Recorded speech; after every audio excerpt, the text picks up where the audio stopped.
Joe Gibbs just made an insane announcement that shocks his team.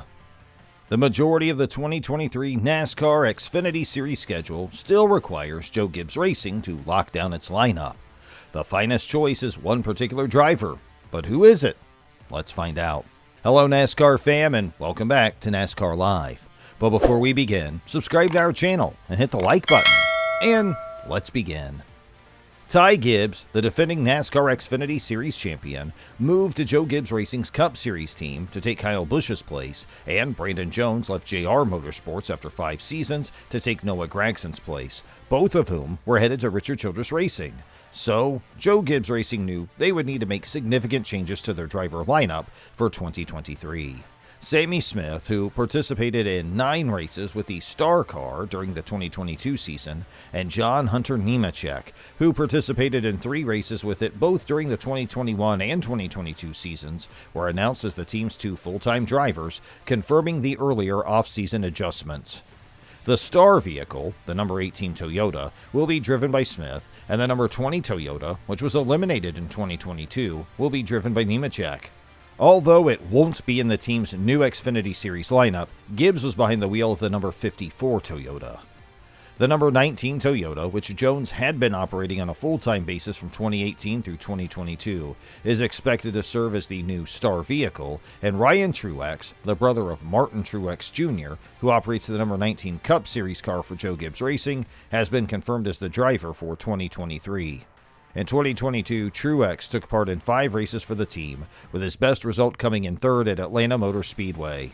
He was promised a 6-race program in 2023, though the specific dates and venues have not yet been determined. But Joe Gibbs Racing hasn't added any additional drivers to their lineup for the 2023 NASCAR Xfinity Series season in the more than month since this announcement. One driver stands out as the best choice for at least some of the 33 race schedule's remaining 27 events, and that driver is Trevor Bayne. Last year, Bayne made his return to NASCAR for the first time since 2018 and made his return to the Xfinity Series for the first time since 2016. He also ran a portion of Joe Gibbs Racing's schedule.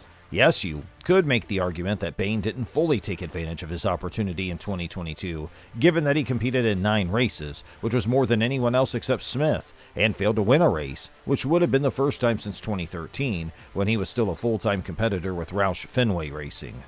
He did, however, secure 2 of the 3 runner-up positions for the number 18 Toyota, as well as 3 more top 5 and 2 further top 10 results.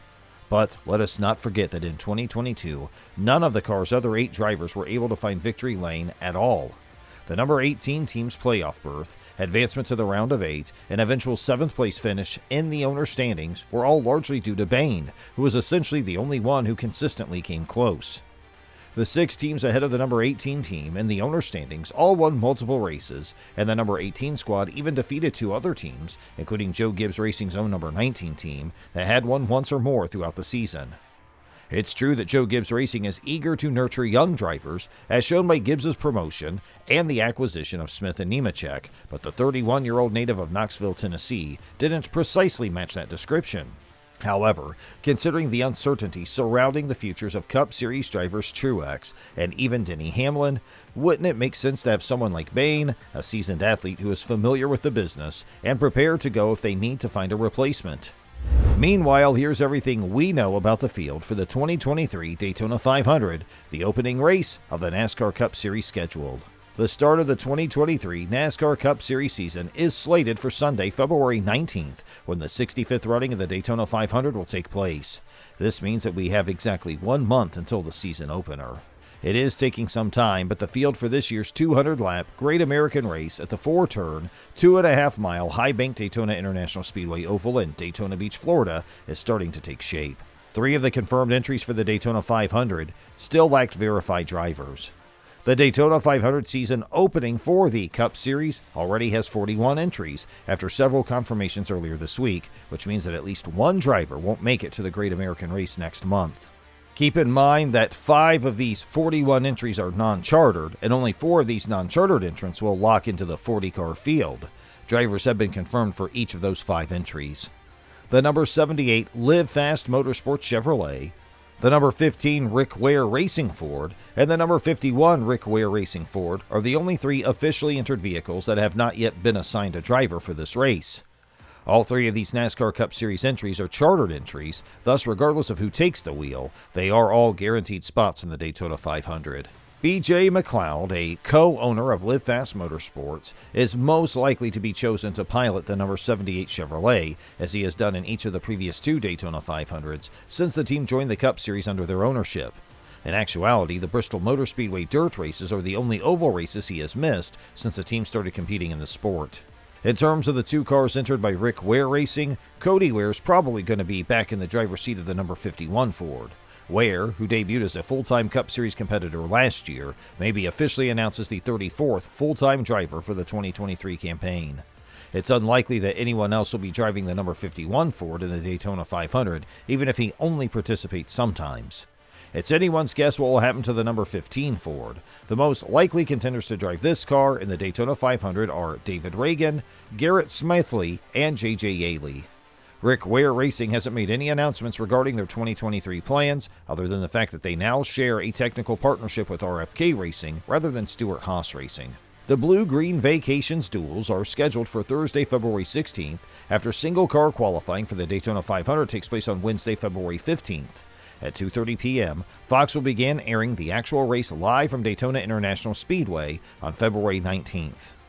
On the other hand, the 2023 Daytona 500 will serve as the opening race of the Cup Series, and Trackhouse Racing Team has decided not to field a 3rd car.